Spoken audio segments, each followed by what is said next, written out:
Hi guys Infosys ఒక global internship తీసుకొచ్చింది. Infosys instep అనేది.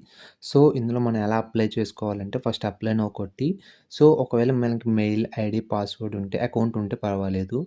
లేదు అంటే మనం ఒక అకౌంట్ క్రియేట్ చేసి ఫస్ట్ రిజిస్టర్ అవ్వండి. సో, రిజిస్ట్రేషన్ ప్రాసెస్ అనేది ఫస్ట్ యువర్ నేమ్ పాస్‌పోర్ట్‌లో యాస్ పర్ ద పాస్‌పోర్ట్ మీ నేమ్ ఎలా ఉండాలో ఫస్ట్ నేమ్, లాస్ట్ నేమ్ అలా ఫిల్ చేసి సో, దాని తర్వాత వన్స్ సైన్ అప్ అయిపోయిన తర్వాత మీ లాగిన్ క్రెడెన్షియల్స్ అనేవి ఇచ్చేయండి.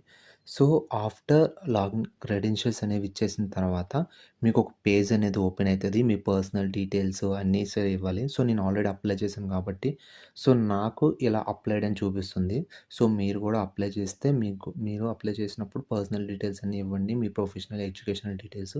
సో, వన్స్ అప్లై చేసిన తర్వాత సో, నాకైతే మెయిల్ అయితే ఇలా వచ్చింది. సో, మెయిల్ చూపిస్తాను మీకిప్పుడు. సో, మెయిల్ ఇలా వచ్చింది. సో, మీకు గూడా ఈ లింక్ కావాలంటే లింక్ బయోలో ఉంది. ఒకసారి చెక్ చేసుకోండి. Thank you.